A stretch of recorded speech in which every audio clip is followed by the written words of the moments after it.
आदित्य, आज की इस वीडियो में हम सीखेंगे कि शादी का सही टाइमिंग कैसे निकालें। लेकिन वीडियो शुरू करने से पहले जिन लोगों ने अभी तक हमारे यूट्यूब चैनल को सब्सक्राइब नहीं किया है, प्लीज़ सब्सक्राइब करें। मुझे सबसे ज़्यादा जो सवाल पूछा जाता है वो है कुंडली से शादी की टाइमिंग कैसे निकालें। आज हम सिर्फ अंदाज़ा नहीं लगाएंगे, हम भाग्य के सटीक गणित को डिकोड करेंगे। हम दशा देखेंगे एंड श्री के एन राव के प्रसिद्ध डबल ट्रांजिट पद्धति और बेहद सटीक जेमिनी सिस्टम को मिला करके हम शादी का सटीक साल और महीना निकालना सीख। आपकी कुंडली खोल लीजिए और चलिए शुरू करते हैं।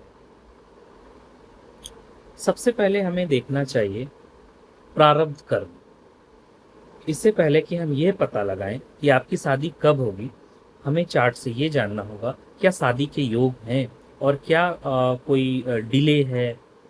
कभी भी सिर्फ D1 चार्ट, जैसे कि आप स्क्रीन पे देख सकते हैं D1 चार्ट, इस पे हमेशा निर्भर नहीं रहना है। आपको नौमांस भी देखना है, जैसे आप यहाँ पे देख सकते हैं नौमांस। तो आपको दोनों चार्ट खोल लेना है। नौमांस जो है उससे आपको अधिक जानकारी मिल जाएगी। यदि आपको D1 चार्ट में 7वें भाव में पीड़ित है, आपका 7वां जो घर है वो अगर D1 चार्ट में पीड़ित है, लेकिन D9 में 7वें भाव का स्वामी मजबूत या वर्गोत्तम है, तो शादी का योग सुरक्षित है। इसके बाद अगर डिले कैसे चेक करिएगा, यदि शनि, राहु या केतु 7वें भाव में बैठे हैं या 7वें भाव पर दृष्टि डाल रहे हैं तो अक्सर शादी लेट होती है। शनि चीज़ों में देरी करता है क्योंकि यह कमिटमेंट से पहले मेच्योरिटी की मांग करता है, जबकि राहु रिश्तों में भ्रम या कंफ्यूजन लाता है। दूसरा आप क्या देखेंगे? दूसरा आप हमेशा दशा देखेंगे। एक बार जब आपको अपने शादी की आयु वर्ग का पता चल जाए तो आपको अपनी विष्णोत्तरी दशा से को देखनी चाहिए। दशा आपके जीवन का सीओ समझिए, मतलब जिसकी अनुमति के बिना कोई गोचर काम नहीं करता है। आपकी शादी का समय तब खुलता है जब आपकी महादशा या अंतरदशा निम्नलिखित में से किसी की हो। कौन कौन से हैं आप स्क्रीन पे देख सकते हैं, जैसे कि 7वें भाव का स्वामी अगर इसकी दशा चल जाए या अंतरदशा चल जाए, 7वें भाव में बैठा कोई भी ग्रह उसकी दशा या अंतरदशा, तीसरा 7वें भाव पर दृष्टि डालने वाला कोई ग्रह, चौथा 7वें भाव के स्वामी का वह ग्रह जो उस राशि का स्वामी हो जहां आपका 7वां घर का लॉर्ड बैठा है। आपको कुछ नैसर्गिक कारक हैं उसे भी देखना चाहिए, जैसे शुक्र रोमांस के लिए है तो उसकी दशा या अंतरदशा, राहु या चंद्रमा उनकी दशा या अंतरदशा देखिए। अब हम केन राव के डबल ट्रांजिट को भी देखेंगे। आपकी दशा वर्षों तक चल सकती है, जैसे ये दशा अंतरदशा मैंने बताया आपको। जैसे सूर्य की दशा 6 साल की होती है, ऐसे हर ग्रह की अपनी एक दशा की अवधि होती है। हम सटीक साल कैसे खोजें? अब दशाएं तो 6 साल 10 साल की चलेंगी, लेकिन उसमें सही साल कौन सा है इसको कैसे जाने? तो इसके लिए हम आधुनिक ज्योतिष की सबसे शक्तिशाली गोचर जो है उसका तकनीक का उपयोग करेंगे। डबल ट्रांजिट क्या मेथड है? श्री के एन राव के एक लोकप्रिय बनाया है इन्होंने इसको। किसी भी बड़ी घटना के होने के लिए कर्म और कृपा दोनों की आवश्यकता होती है।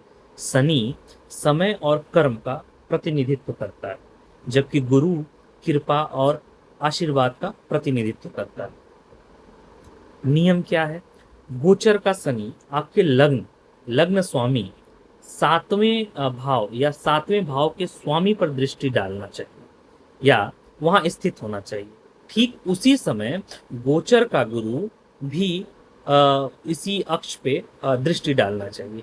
जब गुरु और शनि दोनों एक ही समय पे विवाह से संबंधित इन भावों पे दृष्टि डालते हैं तो घटना घटित होने का समय आ जाता है। सटीक महीना और दिन तक पहुंचने के लिए हम गोचर के मंगल और चंद्रमा को भी देखते हैं। अब हम जेमिनी सिस्टम से भी इसको कंफर्म कर सकते हैं। पूरी तरह से अस्वस्थ होने के लिए आपको जेमिनी सिस्टम के साथ इसे क्रॉस वेरीफाई कर सकते हैं। सबसे पहले अपने दारा कारक को खोजें। दारा कारक क्या है? आपकी जन्म कुंडली में सबसे कम डिग्री वाला जो ग्रह है वो आपका दारा कारक ग्रह, जो आपके जीवन साथी का प्रतिनिधित्व करता है। इसके बाद आप यूएल खोजें, जिसकी गणना 12वें भाव से की जाती है, और यह आपकी शादी की भौतिक वास्तविकता और यानी फिजिकल रियलिटी और सार्वजनिक छवि को दर्शाता है। जेमिनी की राशि आधारित चर दशा प्रणाली में शादी के अक्सर उस राशि की दशा के दौरान होता है जिसमें उपपद लग्न या दारा कारक या इन बिंदुओं से 7वां भाव स्थित होता है। तो कंक्लूजन क्या निकला इसका?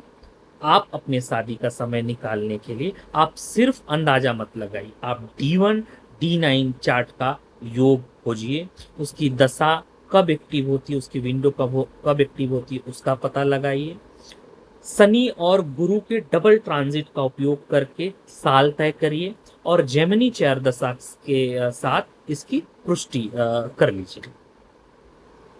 यदि यह वीडियो आपको अच्छी लगी हो और आप इससे कुछ सीख पाए हो तो हमारे वीडियो को लाइक और हमारे चैनल को सब्सक्राइब जरूर करिएगा। हर हर महादेव।